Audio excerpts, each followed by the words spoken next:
Mariana. Boa noite a todos. Boa noite. Boa noite também para todos os nossos irmãos que nos acompanham pelas redes sociais. E agora nós vamos pedir que todos se acomodem nas suas cadeiras, feche os olhos se assim se sentir à vontade, acalmem os seus corações e vamos elevar o nosso pensamento a Deus nosso Pai, ao Mestre Jesus, com o coração cheio de agradecimento, agradecendo a Deus pela bendita oportunidade de estarmos aqui nesta noite, juntos, unidos e reunidos, para aprendermos sobre as palavras, sobre os ensinamentos que o Mestre Jesus veio nos trazer. Rogamos a Deus que nos assista nas nossas necessidades, conforme o nosso merecimento e a sua vontade. Gratidão pelo alimento do corpo, pelo alimento do espírito, por tudo que temos e por tudo que somos. Que nós possamos, nesta noite, sairmos fortalecidos na nossa fé, na firme decisão da mudança, no firme propósito de ajudar a nós mesmos e a todos aqueles que precisam da luz, do amor, da caridade que o Mestre Jesus veio nos ensinar. Que a paz do Mestre Jesus nos envolva hoje, amanhã e sempre. Que assim seja. Graças a Deus. Bem, hoje nós vamos conversar um pouco, refletir um pouco sobre um assunto que muitas vezes, em diversas ocasiões, em diversas palestras, nós já ouvimos falar e chega até ser, de certa forma, um pouco repetitivo. Mas a repetição é porque se faz necessária para o nosso aprendizado. É a mudança de rumo ou a reforma íntima. E nós tomamos, nesta semana, o livro O Médico Jesus, que a Regiane falou da necessidade da leitura, e esse livro nos traz muitos ensinamentos valiosos. Uma certa feita, em uma reunião, o palestrante perguntou: quem aqui não está doente? E eu levantei a mão, levantei o dedinho assim. Ele falou: que bom que você é sã. É sã do corpo e sã da alma. E na verdade eu fui a única a levantar a mão e também fui a primeira a baixar bem rapidinho, né? Porque quem de nós não trazemos no nosso ser algum tipo de enfermidade? Seja no corpo físico, seja espiritualmente, seja emocionalmente, nós trazemos enfermidades. E o mudança de rumo, que é o que se intitula hoje a nossa preleção, começa com a colocação de Emmanuel. Se estás doente, meu amigo, acima de qualquer medicação, aprende a orar e a entender, a auxiliar e a preparar o coração para a grande mudança. E ele fala que quando nós estamos em um lugar que nos desagrada e nos provoca algum sofrimento, qual é a solução mais lógica? É sair daquele lugar. Nós precisamos fazer uma conversão muitas vezes para alcançar a rodovia correta. Na enfermidade ocorre a mesma coisa. A doença, ela é um aviso, um alerta, que nós estamos dirigindo o carro da nossa vida pela estrada errada. E qual é o nome dessa estrada errada? Desequilíbrio. Não há cura verdadeira sem a mudança de estrada, sem a conversão de nossa parte. Então ele nos aconselha a desacelerar o carro da nossa vida. Faça uma parada. Se você continuar correndo desse jeito, vai se arrebentar na primeira curva das dificuldades. É hora de refletir sobre os nossos caminhos e sem nenhum propósito de se culpar pelo que a gente tem feito, pelas nossas escolhas equivocadas. Não é essa a finalidade da reflexão. O objetivo é nos tornar conscientes das nossas escolhas. Dessa forma, nós poderemos fazer escolhas novas e tomar uma nova estrada que nos levará ao destino da saúde e da felicidade. E em todas as curas que Jesus realizava, ele sempre apresentava uma proposta: não pequeis mais. Isto é, não voltes a errar. Isto é, tome um outro rumo. Muitos do que Jesus curou, mas voltaram a ficar doentes, porque não houve a mudança, porque continuaram com as mesmas atitudes, continuaram com os mesmos hábitos, com os mesmos pensamentos, fazendo as escolhas erradas. Então, mesmo que Jesus tivesse curado, voltaram a adoecer. Nós temos que tomar consciência da necessidade de mudar. A proposta da reforma íntima não é algo novo, não é algo que o Espiritismo traz para nós. Jesus já nos trouxe. Quando Jesus disse: eu não vim destruir a lei, mas eu vim dar cumprimento. Quando Moisés trouxe lá a tábua da lei, com os 10 mandamentos, ali ele estava tentando educar o povo a mudar o rumo, a mudar os seus caminhos. Jesus disse: eu não vim destruir a lei, eu vim dar cumprimento. Eu vim dizer: mudem, se reformem, tomem consciência. Naquela época de Moisés nós não tínhamos condições, muitos de nós talvez estivéssemos lá, porque nós éramos ainda muito rebeldes. No tempo de Jesus, ele trouxe essa proposta e essa proposta sobrevive até hoje. É necessário que nós, para que a gente possa realizar essa reforma, para que a gente possa mudar o rumo e os nossos caminhos, o primeiro passo é a tomada de consciência. É fazer a reflexão acerca das nossas atitudes, dos nossos hábitos, por que caminho estamos caminhando. Depois dessa consciência, nós vamos entrar em ação e nós vamos trabalhar a nossa reforma íntima. Não vai ser algo que você vai dormir hoje de um jeito e vai acordar amanhã de outro. É algo gradativo, cada um no seu ritmo. Mas tem uma necessidade, precisamos começar. Porque às vezes a gente fala: é mesmo, eu tenho esse defeito, eu tenho aquele defeito, isso atrapalha a minha evolução. Mas na próxima reencarnação eu vou trabalhar isso.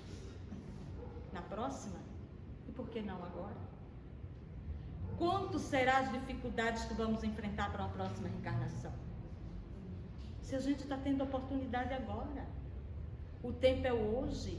Ah, mas tem muita coisa para mudar. Todos nós temos. Mas vamos começar uma, pelo menos, de cada vez. Aquilo que mais nos incomoda, que mais nos aflige, aquilo que traz empecilho. Muitas vezes nós estamos escravos de hábitos nocivos que atrapalham a nossa vida, a nossa saúde física, a nossa saúde mental. E às vezes aquilo que se julga tão natural, que é aceitável em nosso meio, na nossa conduta, que se tornou tão normal, como por exemplo, que mal faz fofocar um pouco, não é? Que mal faz fazer um comentário? Ah, não estou falando mal, eu só estou comentando. E essas coisas vão se tornando tão naturais, mas essas atitudes nos adoecem também.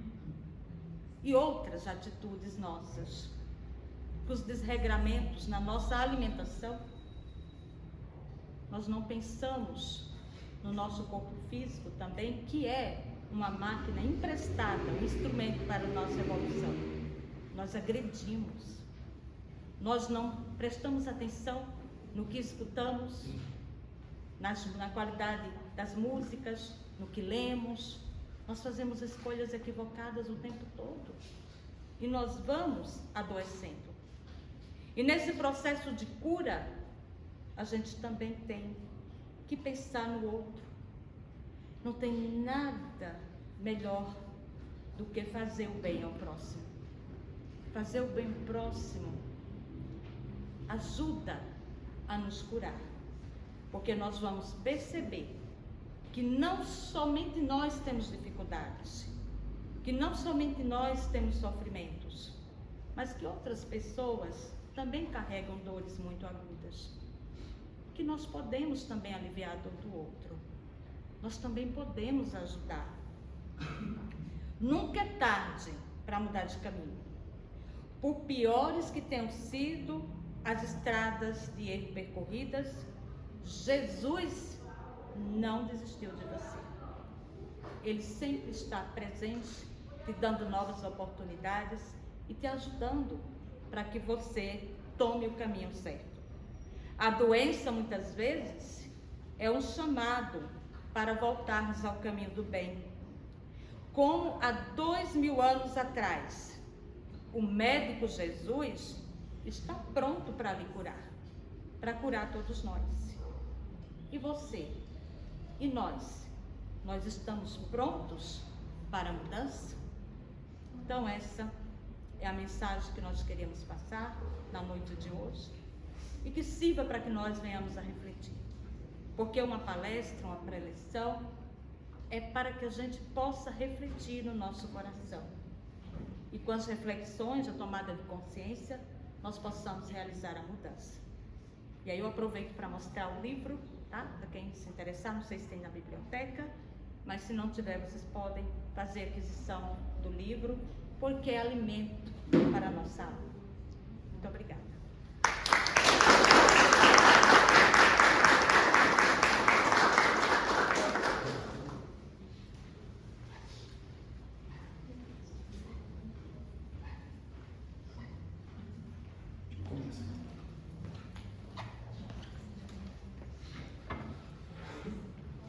Boa noite. Boa noite. Que Jesus, nosso mestre e amigo, nos abençoe hoje e sempre. Uma alegria estar aqui nessa casa, obrigado pelo convite. Eu vou em muitas casas, aqui tem uma energia deliciosa. É diferente, é diferente. E eu adoro dar palestra, então eu estou super feliz. É o que eu mais gosto de fazer na vida, e eu gosto de comer. Mas dar palestra de verdade, eu amo. Principalmente espírita, eu faço palestra profissionalmente, mas aqui sou eu e alguns amigos presentes. É incrível que às vezes eu não vou falar de algo, eu falo. Que Jesus nos abençoe hoje e sempre. O tema de hoje, caridade, amor em movimento. Eu começo dizendo que a etimologia da palavra caridade é amor em movimento. A palavra caridade significa amor em movimento. Então, às vezes a gente fala que estamos fazendo caridade, ou pensamos em caridade, não é caridade. Às vezes é beneficência, filantropia, porque tem pessoas que têm coragem de jogar umas moedas para alguém, mas incapaz de apertar a mão da pessoa, não dá um abraço. E a caridade tem várias formas de ser realizada. Eu lembro que quando eu era criança, lá na minha rua, tinha uma senhora chamada Dona Maria. Era uma senhora negra, forte, gordinha. Os gordinhos são fofos. E a Dona Maria era católica, depois virou evangélica. Ela era a mulher da caridade na rua. Nós sabíamos que se levássemos coisas para Dona Maria, ela ia doar para alguém. E ela doava. E a minha avózinha, eu era bem pequeno, essas minhas memórias. Geralmente, ela pegava coisas que a gente ia jogar fora, coisa que estava sobrando, coisa que ninguém usava, e levava para Dona Maria. E a Dona Maria, depois eu descobri, ela fazia milagre com o que ela recebia de doação. E depois eu descobri que muitas pessoas doam lixo. Isso não é caridade. Eu cresci achando que caridade era o que estava sobrando. E será que se eu doar uma camisa furada, isso é caridade? Ah, mas alguém vai usar. Tem gente que pensa que caridade é dar o que está sobrando, é o dar o que eu não uso mais, é o dar que não serve mais. Ah, tem um tênis furado, eu vou doar. Agora imagina se você costura aquela camiseta antes. Eu lembro recentemente, falei para minha esposa que eu ia doar um tênis, ela não deixa eu lavar antes. Eu achei tão legal da parte dela. Deixa eu lavar antes. E eu ia lavar também. Mas às vezes a pessoa vai doar do jeito que está. Doar não é dar lixo. Que caridade que é essa? E quem disse que a gente só vai doar o que não precisamos? Eu contei uma história de quando eu era criança. Fui crescendo. Aos 16 anos encontrei o Espiritismo. Que bênção. Antes era católico. Comecei a frequentar o NEOV, o grupo de jovens. E teve um dia, 16, 17 anos, que nós do grupo de jovens queríamos começar a ajudar na periferia de Carapicuíba. Um lugar que eu acho que nem existe mais de barracos. Tinham muitos barracos ali perto do sanatorinho. E nós fomos acompanhados de 2 adultos, os jovens, visitar esse local e definimos que a nossa missão seria dar leite para as crianças, porque eram vários barracos. Eu lembro que eu entrei e pela primeira vez eu vi um lugar que não tinha banheiro, era um buraco. E ali eu fui tendo choques de realidade. Pessoas que não tinham comida, crianças que não tinham chinelo, um choque de realidade. E aí nós, jovens, do grupo de jovens, pedíamos doação para os trabalhadores da casa, para os frequentadores, como se fosse aqui. Ô, gente, nós vamos domingo lá, não sei aonde, vocês poderiam doar leite para as crianças? Tinha gente que doava uma caixinha, tinha gente que doava a caixa inteira. Na época, eu não sei hoje, eu não bebo leite, mas na época o leite mais famoso era a Parmalat, tinha os comerciais, e era mais caro. E eu lembro que tinha alguns leites que nem eram leites direito, as pessoas doavam o que elas quisessem. E uma vez, eu vou até citar o nome dele, algumas pessoas conhecem, o nome dele é Eugênio, ele não gostaria que citasse o nome, mas eu acho lindo quando as pessoas fazem algo. O Eugênio disse que ele doaria caixas de leite. E um domingo, era o dia do encontro da mocidade, 10 da manhã, meio-dia acabava a mocidade e nós íamos levar o leite. O Eugênio falou pra gente, não, tá lá na minha caminhonete. Fomos lá, ele abriu a caminhonete, tinha 2 caixas de leite, acho que é 12, né? 12, 24, da Parmalat. E eu, na minha ingenuidade, falei assim, não, Eugênio, não precisa da Parmalat não, pode dar qualquer um. E que bom que ele me entregou o que eu devia ouvir. Bruno, eu dou leite da Parmalat para os meus filhos, por que para os filhos de outras mães eu daria outro leite? Tuf. Que lição incrível. Por que para doar eu vou doar o mais barato? Eu vou doar o que está sobrando. Eu vou doar o que não presta mais. Quando eu comecei a ler os livros de Chico Xavier, me marcou muito um livrinho do Cinéio Lúcius, psicografado pelo Chico, que contava uma historinha tão simples. Dizia essa historinha que um homem havia trabalhado o dia inteiro, mas ele não tinha com quem deixar o seu filho. Então ele levou o filho para o trabalho, ele ganhou ali um dinheiro e voltou a pé, porque ele não tinha como pagar a condução. E no caminho, chegando em casa, ele encontrou um amigo. Então o pai, com o filho, encontrou um amigo. Os dois conversaram. E o amigo falou pro pai do menino assim, a vida tá difícil. Eu estou trabalhando de madrugada, eu tenho que dormir de manhã. Só que lá em casa eu não tenho dinheiro para comprar cortina. Então, de manhã, aquela claridade danada.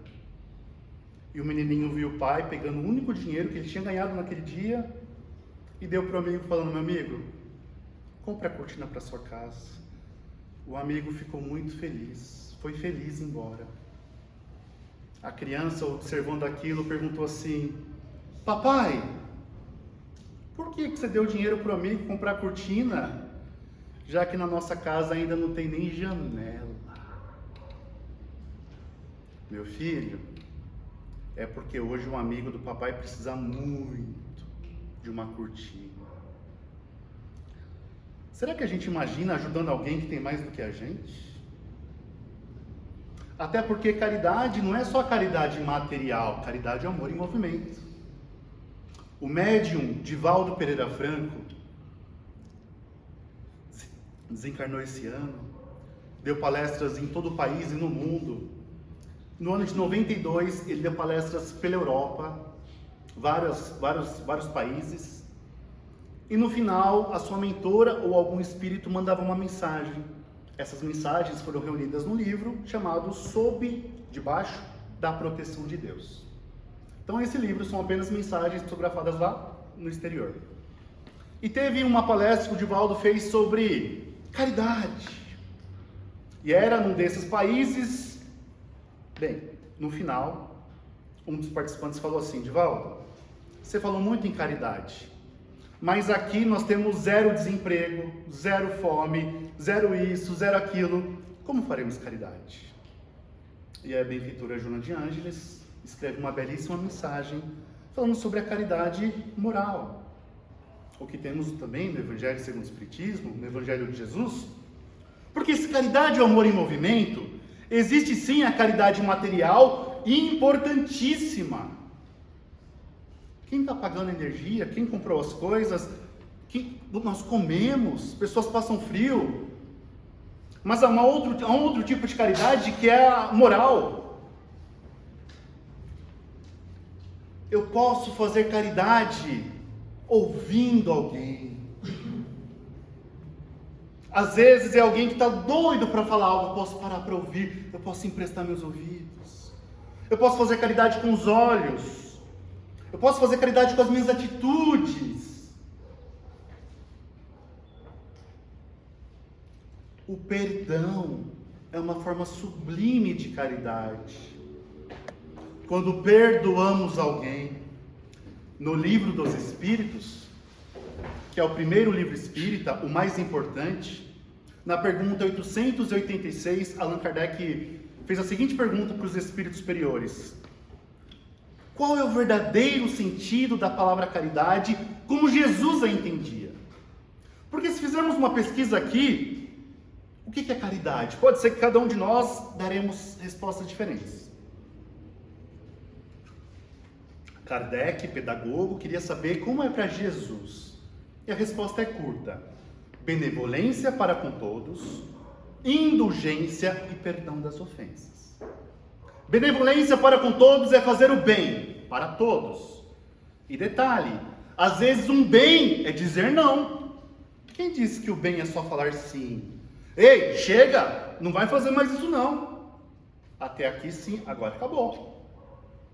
Quantas vezes que o bem que vamos fazer é uma denúncia, que seja anônima. O vizinho ali está batendo no cachorro. É um bem. Uma prece que fazemos. E às vezes o bem é caridade. Indulgência é caridade. O que é indulgência? Eu não ficar procurando o defeito dos outros. E se os encontrar, não sair por aí espalhando. Porque eu sei que vocês não fazem isso, mas tem gente lá fora que faz. Fofoca, fala mal. Ei, você viu fulano? Trocou de carro de novo. Trocou de esposa também. Trocou de... Pois é. O que ganhamos falando mal de alguém? Então indulgência eu vi, mas eu preciso fazer a situação continuar. E perdão, que é proporcional de acordo com o nível da ofensa. A própria etimologia também da palavra perdoar, de perímetro, pericárdio, perisperma, perispírito, em torno de, doar, doação, no amor. Perdoar é envolver a pessoa em amor. E o maior beneficiado do perdão somos nós, aquele que perdoamos. Claro, quando a gente fez o que não devia, temos que ter humildade de pedir perdão. E como é difícil pedir perdão. É difícil. Na proporção do nosso orgulho. Quanto mais orgulhosos somos, mais difícil é pedir perdão. Está aí uma forma de saber o quanto eu sou orgulhoso ou não. Gritei com a esposa, gritei com o marido, fiz tal coisa com meu pai, com a minha mãe, não devia ter feito. Ah, tinha pra lá. Tinha pra lá não. Ô mãe, desculpa o jeito que eu falei com a senhora. Ô pai, foi mal, eu não devia ter feito aquilo. Ô bem, ô amor, eu sei que desculpa não adianta, mas eu quero te dizer que eu não devia ter feito tal coisa.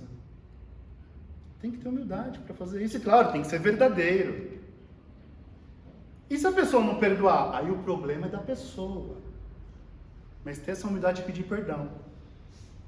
E quando alguém nos ofende, a gente pode perdoar ou não. Agora tem uma questão, pensando ainda no orgulho. Tem gente que se orgulha de não perdoar. Eu conheci pessoas assim, pessoas próximas que falavam isso com orgulho. Eu jamais vou esquecer o que você fez pra mim. Tá, todo mundo aqui já viu alguém assim, né? Ah é? Lembra aquilo lá? Eu nunca vou me esquecer. Eu jamais vou perdoar. Como se fosse uma coisa incrível que ela estivesse falando. Como se fosse algo que eu jamais. Tanta coisa boa pra gente fazer da vida. E a pessoa fica presa na situação. Às vezes a pessoa já desencarnou, já reencarnou. Não, porque lá em 99 o fulano olhou feio pra mim. E às vezes a gente nem lembra mais o que aconteceu. Eu não lembro bem o que aconteceu, mas ele fez algum negócio pra mim que eu não gostei. Você nem lembra mais, mas continua carregando a pessoa. Ah, o meu ex me traiu. Quando? 5 anos atrás. Você está com outra pessoa? Tô, ele também. E você está dando essa importância ainda para a pessoa? Então, o perdão é caridade. Ah, mas tem gente que não merece. Se a gente for perdoar só quem merece, quem a gente vai perdoar? Entenda, quando perdoamos, o maior beneficiado somos nós. Quando eu digo que o outro não merece, eu estou dizendo assim, eu vou continuar carregando o outro nas minhas costas e sofrendo. E quem que não merece aqui? Eu não mereço ficar sofrendo pelo outro. Então esse perdão é uma forma de caridade. O próprio Divaldo Franco, alguns conhecem, outros não. Em 2018 ou 2019, agora eu me perdi, eu tive a chance de estar num local parecido com esse, por 2 dias com o Divaldo, poucas pessoas, antes da pandemia. E lá ele contou uma história muito interessante que eu vou resumir, geralmente eu conto com mais detalhes. Eu vou resumir, mas mantendo a beleza da história. E o Divaldo contou assim pra gente, ele já com seus 90 anos. Ano passado, eu voltei na África do Sul depois de algumas décadas sem ir. Ele explicou por que não ia mais, eu não lembro agora. E a família anfitriã era uma família rica, espíritas brasileiros que moram na África do Sul. Me deixaram no hotel chique, eu falei que não precisava, mas eram meus anfitriões. E aí nesse hotel eu fiz palestras em várias casas espíritas na África do Sul, há casas espíritas na África do Sul.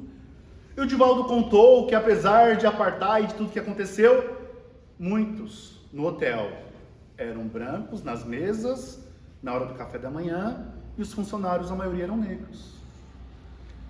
E o Divaldo Franco, para quem não conhece um pouco da história dele, mesmo aos 90 anos, ele tem dificuldade de abraçar pessoas. Ele fala isso, ele nunca escondeu. Ele teve uma educação difícil, um pai machista. Ele chegou a vir aqui em Carapicuíba alguns anos atrás, quase 15 anos atrás, e algumas pessoas falaram, não, ele é meio frio. É o jeito dele, que temos que respeitar. E ele contou que certo dia, ele desceu para ir tomar o café da manhã no hotel, e aí a sua mentora, seu anjo da guarda, Joana de Ângeles, um espírito, ele é médium, apareceu para ele e falou, a família estava ali no canto, e falou para ele assim, Divaldo, você está vendo aquele garçom? Mostrou para ele um garçom. Eu quero que você vá até aquele garçom e lhe dê um abraço. Então imagina, aqui no Brasil ele já não abraça direito. As crianças sim, ele cuidava de muitas crianças. Como que eu vou abraçar? E ele conta na palestra, faz o pessoal rir. Era um cara grande, forte, um negão. Como que eu vou chegar e falar inglês? Ele contou que chegou a pensar em não fazer. Porque nós podemos tomar as nossas decisões. Os espíritos nos inspiram. Faça o bem, não faça. Dá um tapa, não dê. Claro que não é o bom espírito que vai sugerir isso. Mas imagina, a sua mentora, e aí atenção. Alguém pode pensar assim, mas eu não vejo, não ouço. Sim, todos nós somos médiuns. Capítulo 14 do Livro dos Médiuns. Todo aquele que sente um grau qualquer, a interferência dos espíritos é médium. Todos nós sentimos. Às vezes, do nada, liga para tal pessoa, manda uma mensagem. Daí você manda, ou você liga e descobre algo. Nós recebemos essas intuições o tempo todo. Vai de nós fazermos ou não. E aí o Divaldo acatou. O garçom nem cuidava daquela família. Ele foi até o garçom, deu bom dia em inglês, com dificuldade, que ele não domina o idioma, perguntou se podia abraçar. Era um garçom, um funcionário, e deu um abraço nesse garçom. O garçom estranhou, é claro, um hóspede abraçando, eita! E o Divaldo continuou e falou assim, será que você não poderia me servir? Eu estou com aquela família. O garçom explicou que eles têm setores, mas aqueceu, aceitou. E o garçom foi lá. No dia seguinte, o garçom estava sorrindo para o Divaldo, 90 anos, e automaticamente foi servir a família. No outro dia foi de novo. Daí no penúltimo dia que o Divaldo estava em África do Sul, ele não foi tomar café. Ele estava com uma indisposição. Ficou no quarto. Quando alguém bate na porta, o Divaldo abre, é o garçom. E o Divaldo odeia leite. O garçom mostrou, eu trouxe leite, Divaldo, vários tipos de leite para você. Eu, é? E por caridade ele tomou. Ele aceitou, ele falou, perguntou se o garçom queria entrar, o garçom entrou. E eles começaram a conversar. Eu fico imaginando a dificuldade de conversar em um outro idioma que você não domina. E nessa conversa, o garçom perguntou o que o Divaldo fazia, o Divaldo contou. E aí teve um momento que o garçom falou para o Divaldo assim, seu Divaldo, nunca na vida ninguém me abraçou. Eu sou de uma família de 9 irmãos, meu pai morreu cedo, eu fui o pai dos meus irmãos. Minha mãe veio a falecer, eu cuidei de todos. Eu não tive alguém que me cuidasse. Nunca ninguém me abraçou. E aí você, um desconhecido, vem e me abraça, eu estranhei muito aquilo. Mas eu vim aqui no quarto, você me contou que era um dos últimos dias seu, para te agradecer. Mas mais do que isso, eu tenho que te contar uma coisa, Divaldo. Naquele dia eu ia me suicidar, Divaldo. Eu estou com câncer de próstata. Eu não consigo mais ser homem para minha esposa. Não consigo mais isso, consigo aquilo. Eu vim com essa decisão. Decidi. Mas eu tinha que trabalhar até para ela ter os benefícios. Eu ia sair aquele dia e tirar a minha vida. E aí um desconhecido me abraça. Me fez me sentir vivo. Eu tinha que contar isso. E aí os dois estavam chorando. E claro que o Divaldo pensou, imagina se eu não abraço. A culpa ia ser do Divaldo? Não. Às vezes nós negamos fazer o bem que podemos. No Evangelho segundo o Espiritismo nós aprendemos que não adianta apenas não fazer o mal, temos que fazer o bem. Há muita gente que se orgulha, eu não faço nada de errado, eu não sou corrupto, mas você faz o que de bom? Essas pessoas são neutras, não fedem, não cheiram. Mas eu não traio, eu não roubo, eu não engano. Mas você ampara, soergue, perdoa, aconselha, abraça, ora por outras pessoas. Quanto bem eu podia fazer e não estou fazendo? Um abraço. Às vezes um abraço num parente, alguém do trabalho, um abraço. Divaldo conversou com ele, deu alguns livros em inglês para ele, falou, explicou, tentou explicar o que era o Espiritismo e pediu que aquela família que hospedava ele pagasse tratamento. No dia seguinte, o Divaldo já estava indo para o carro para ir embora, era a folga do garçom, ele foi correndo, Mr. Franco, vim me despedir. O câncer dele era grave. E aí ele falou assim: Divaldo, nós iremos nos encontrar um dia. Divaldo olhou para ele agora. Ele pensou e falou: sim, meu irmão, com certeza um dia nos encontraremos. Naquele dia eu entendi que o Divaldo estava dizendo que provavelmente iria desencarnar. E um dia eles se reencontrariam. Mas durante a pandemia, isolado em casa, eu vi uma palestra do Divaldo dizendo que ele teve notícias que ele se recuperou, o garçom do câncer. Virou espírita, trabalha no bem hoje. Um abraço. Mas ninguém me abraça, eu vou abraçar o outro. A Joana de Ângeles diz o seguinte: só é solitário quem não é solidário. Por que a gente fica esperando vir dos outros? Por que eu não posso ser solidário?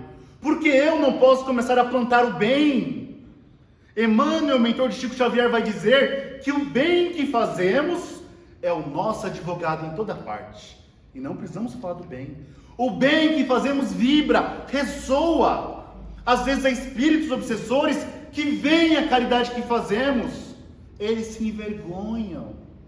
E às vezes fazemos caridade para parente deles. A história de obsessores que falei: para de perseguir essa pessoa porque ele está ajudando a minha mãe encarnada. Para por enquanto. O bem que fazemos, esse amor que doamos, começamos a vibrar. A sintonia muda o teu pensamento e tudo ao redor se modifica, mas não de forma de autoajuda. O livro O Segredo pensa positivo. Muda o teu pensamento. Com isso muda a vibração, muda a sintonia, muda comportamento, muda atitude. Dá um exemplo simples. Eu não consigo. Quantos de nós falamos isso ao invés de falar que não quero? Ei, quer dar palestra um dia? Eu não consigo, quem sou eu? Vamos ajudar aqui na casa, caridade? Não, eu não consigo. Vamos fazer? Não, eu não consigo. Vamos perdoar? Eu não consigo. O quanto você está tentando? O quanto você quer? Muda o teu pensamento. Supor que fosse para dar palestra. Eu sei falar, eu tenho voz, mas eu não sei dar palestra. Eu posso estudar, posso fazer um curso de oratória, posso treinar. Se eu treinar sozinho na minha casa por 1000 dias, será que eu não vou ficar um pouco bom? Eu não consigo. Às vezes a gente fala de oração, a gente recomenda fulano, ora antes de dormir. Eu não consigo. Como assim? Eu começo a orar e me dá um sono. Que bom, não precisa tomar Zolpidem, não precisa tomar melatonina. Olha que coisa boa. É muito cara de pau. Aí eu começo a ler e me dá um sono. Você quer ler? Quero. Lê em pé na cama com o pé só. Lê assim, ó. Eu quero ver. Aí eu começo a fazer prece, eu durmo. Faz prece assim, ó, com o pé esticado, faz prece. Ao invés de ficar dando desculpa, dá um jeito. Eu quero fazer prece, eu quero ler, ou eu quero só dar desculpa? Não consigo. Geralmente o eu não consigo é eu não quero. Profissionalmente, eu falo de meditação também. Eu não consigo meditar. Não sei o que. Você tentou por 1000 dias seguidos? Não tentei. É porque eu paro minha cabeça. Você é a pessoa mais importante do mundo, né? Nossa, parabéns, você não consegue. Você não me conhece. Pois é, você é especial, você é diferente do mundo. Você quer, tenta, treina, refaz, busca ajuda, orientação. E a caridade para nós mesmos. Ama o próximo como a ti mesmo. Aquele grande mestre nos convidou a amar, mas deu a medida do amor. Jesus nunca disse, ama os outros e se esqueça. Nunca disse isso. Eu já ouvi pessoas falando assim, Bruno, eu estou ajudando todo mundo, eu nem cuido mais de mim. Está errado. Não é o que Jesus falou. Não, porque a minha vida é pelos outros. Já é alguma coisa perto de quem é egoísta. Ama o próximo como a si mesmo. Se eu não me amo, como eu vou amar o outro? Se eu não me gosto, se eu não nutro carinho por mim? Claro, tem dia que a gente olha no espelho e... eu te odeio. Tem dia que a gente se olha assim, eu não vou com a sua cara. Mas tem dia que a gente se gosta. Tá até bonitinho, que bacana. Se a gente é assim com a gente, imagina com os outros. Mas sim, Como eu posso me perdoar? Quantas situações emocionais que pela vibração se estendem para o espiritual geram doenças que vêm de um não perdão por nós mesmos. Eu abortei na minha adolescência. E é curioso que geralmente a mulher se culpa e o homem que estava junto, cadê? E às vezes ele nem lembra. Pode ser que sim. Eu devia ter estudado mais. Eu gritei com a minha mãe. Eu bati no meu pai, meu Deus. Dá para voltar atrás e mudar o que aconteceu? Não dá. Dá para pedir perdão, dá para tentar reparar. Às vezes a pessoa não está mais aqui, eu posso orar, mas eu posso ser uma pessoa diferente hoje. E eu preciso aprender a me perdoar. Me perdoar não é dizer que eu estou de acordo com o que eu fiz, é reconhecer que eu não devia ter feito. O que eu fiz. Somos humanos! E aí a psicologia é fascinante, nos explica tanta coisa. Quantos de nós que sentimos raiva de pessoas, projetamos o nosso lado, a nossa sombra nas pessoas, e assim nos sentimos melhores. Que absurdo! Fulano traiu a esposa, é um cafajeste. Você nunca pensou em trair, né? Nunca passou pela sua cabeça. A gente projeta no outro.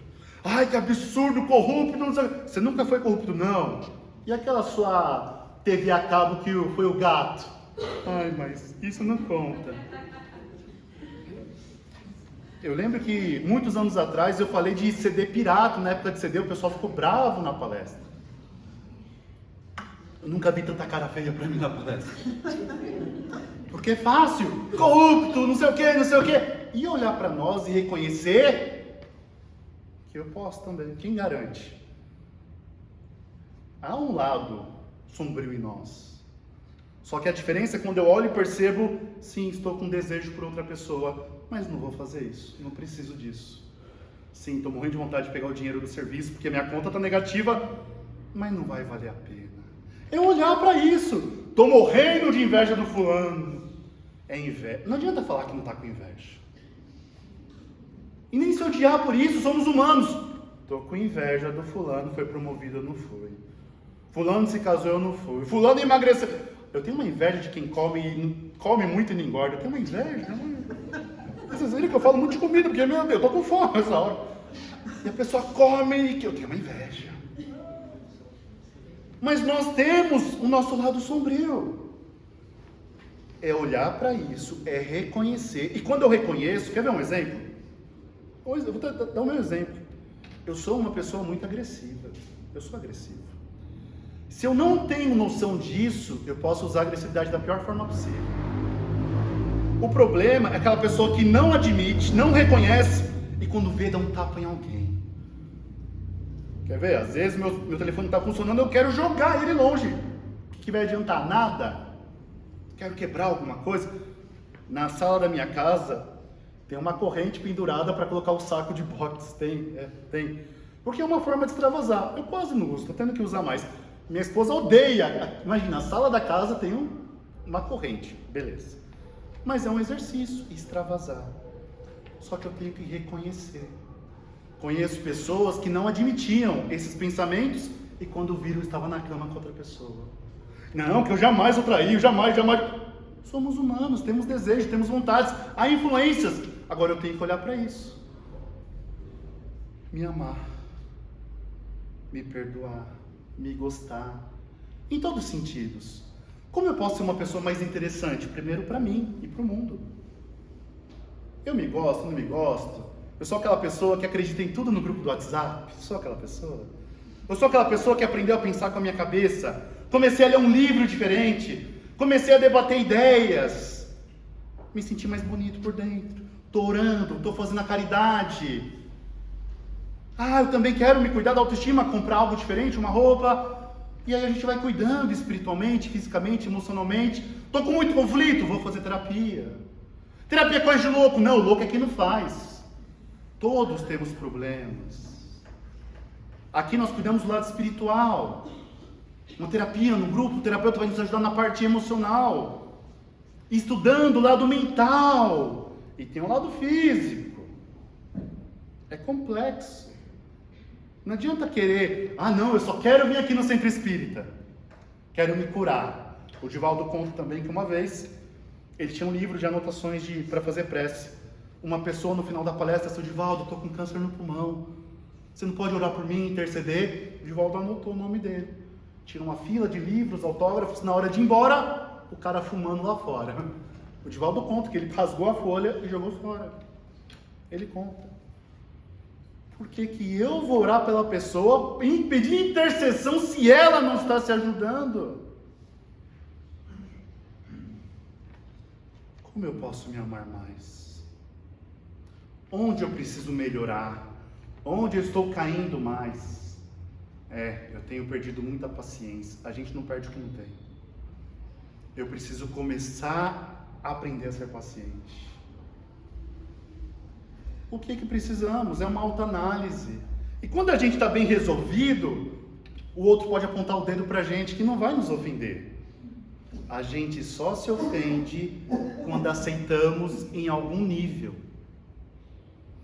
Imagina uma mãe excelente, que ela sabe que ela é uma mãe excelente. Pode ser a sogra. Você é uma péssima mãe. Claro que ela não vai gostar. Olha, eu sei o que eu faço, eu não sou uma mãe perfeita. Ela sabe. Ela não vai gostar, mas não vai atingir. O oposto pode ser que uma mãe excelente. Só que se às vezes ela acha que ela não é uma boa mãe, pode ser qualquer pessoa, você é uma péssima mãe. Ai, doeu. Quando dói, não significa que somos, mas que achamos que somos. Quer ver? Todo mundo aqui pode apontar o dedo para mim e me chamar de magro, magrelo, eu não vou ligar. Não vou me ofender. Pode chamar, gritar, espernear, eu não vou ligar. Mas se fosse alguém muito magro, pode ser que a pessoa não gostasse. Sei lá, se alguém me chamar de preguiçoso, eu sei o quanto eu faço, o quanto eu trabalho. Não vou ligar. Agora, tem coisas que eu vou me ofender, provavelmente. Quando a gente se ofender com algo que alguém falou, eu tenho dois caminhos. Por que eu me ofendi? Não, mas não é verdade. Se não é verdade, por que eu me ofendi? É calúnia. Que bom que é calúnia. O problema é se fosse verdade. E se for verdade, eu posso mudar. Encaminhando para o nosso encerramento, como passa rápido? Eu gosto tanto, mas passa rápido. A oração é uma forma incrível de caridade. Orar pelas pessoas, orar uns pelos outros, orar por aquele que se suicidou. Não esquecer quem se suicida. Há religiões que dizem que o suicida vai para o inferno eterno. Não vai. Esse Deus não é malvado desse jeito. Deus é um pai de amor. Se uma mãe perdoa um filho, um pai, você acha que Deus não vai perdoar? Temos novas oportunidades.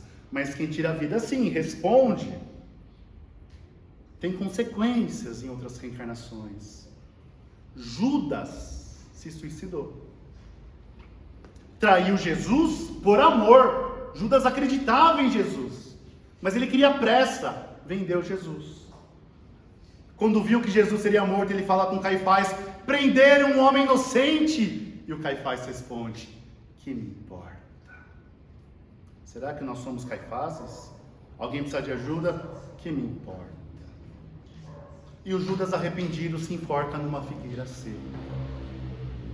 Narra a tradição cristã milenar que antes de ir para o plano superior, após a cruz, desceu à mansão dos mortos, Jesus vai aliviar a dor de Judas, não levá-lo. Aprendemos no Espiritismo que o Judas teve várias reencarnações como cristão, espiando, sofrendo, aprendendo, melhorando, até que ele reencarna com um nome famoso, inclusive no cristianismo. Enfim, quem quiser ler o livro Crônicas de Além Túmulo, de Chico Xavier, do Irmão X, Humberto de Campos, onde o Irmão X entrevista o espírito de Judas, que conta que ele morreu numa fogueira, numa encarnação que ele teve na França. Para os franceses é uma santa que liderou o exército, e ela dizia o seguinte: eu só tenho medo de uma coisa, Joana d'Arc, eu tenho medo de ser traída. Fato histórico da Joana d'Arc. Ela falava isso: eu só tenho medo de uma coisa, de ser traída. E ela foi traída. Venceu batalhas pelo exército francês e depois foi traída por generais, porque uma menina vencendo batalhas para o exército inglês. Foi traída. E ali fechou um ciclo. Judas, um espírito muito elevado. Todos nós temos o nosso ciclo. Todos nós merecemos amor. O ódio não muda ninguém. Não adianta vibrarmos ódio para um Putin da vida. Temos que vibrar amor. Amor rogando a Jesus que desperte-o. Quando ficamos com raiva, ou dos políticos da vida, estamos alimentando essas pessoas. Deus, Jesus, mentores, abençoa essas pessoas para que elas despertem. Não abençoar para continuarem fazendo o que fazem. Senhor, cuida dessas pessoas. Eu não votei no fulano, ou eu votei no fulano, mas abençoa. Serve para os familiares. Eu sei que o tempo está acabando, mas eu tenho que contar uma historinha envolvendo oração. Orem pelas pessoas. Ano de 2009, eu participava de um grupo de estudos de espiritismo aos domingos. E aí eu morando em Carapicuíba, o grupo era na Vila Lourdes, todo domingo eu ia para lá. Eu fui visitar meu pai, estava atrasado, era 16 horas do domingo, que horário para um grupo de estudos. E tinha uma ponte que ligava ali Vila Lourdes ao Maria Helena, não sei se ainda existe. E tinha um cachorrinho descadeirado embaixo da ponte. Alguém jogou o cachorrinho. Eu amo animais. Eu vi aquele cachorrinho, eu estava atrasado, parecia um pastor alemão. Eu tentei puxar o cachorro, ele rosnou de dor. E eu fiquei ali desesperado, o que eu faço? Embaixo da ponte. Ele já estava ali fazendo fezes nele mesmo, eu comecei a orar. E quando é pelo outro, não sei se todo mundo é assim, eu fiz uma prece tão profunda. Eu pedi a Francisco de Assis, aos benfeitores, mentores, me dê uma luz, cuida desse cachorro, e fui lá para o grupo de estudos. Cheguei atrasado. Ninguém olhou feio para mim, mas a gente às vezes acha que tá todo mundo olhando feio, né? Eu fiquei para dentro, assim, o grupo todo. Quando acabou o grupo de estudos, para vocês verem como eu sou evoluído, acabou o grupo de estudos, tinham 2 pessoas ali que eram médiuns. Deus, 2 olharam para mim com uma cara assim e falaram: primeiro que eles estavam me olhando, eu já queria me justificar. Por que vocês estão me olhando? Eles falaram: Bruno, você está bem acompanhado, hein? Por quê? Eu fui desarmando. Você chegou acompanhado de 2 espíritos franciscanos. Eu não falei nada, gente. Nada. Aí eu me emocionei. Provavelmente esses espíritos se fizeram visíveis para mostrar. A prece foi ouvida. Eu não vejo, eu sinto. E ali eu recebi a mensagem. O cachorro acabou sendo sacrificado, mas foi ali a melhor solução que aconteceu.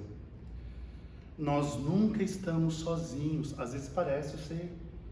Às vezes a gente se sente sozinho. Às vezes bate desespero. Nós nunca estamos sozinhos. Resumindo tudo o que falamos, vamos orar mais. Por nós, pelo próximo. Orar antes de dormir. Desliga o celular e ora. Mesmo que em pé, ora. Fazer o bem para o próximo. Fazer o bem para nós. Caridade é um amor em movimento. E quando vibramos o amor vibra por nós.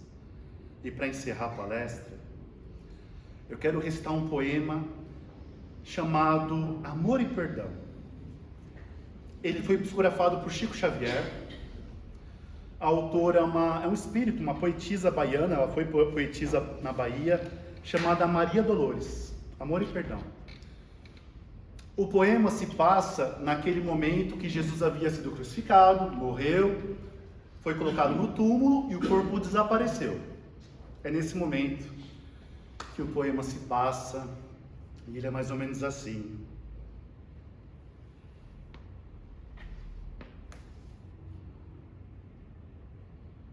Se eu lembrar.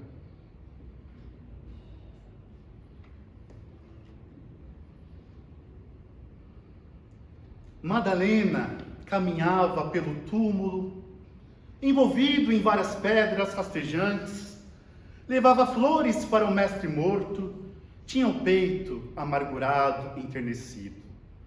O sol reaparecia resplendente, a névoa da manhã fundia-se no ar.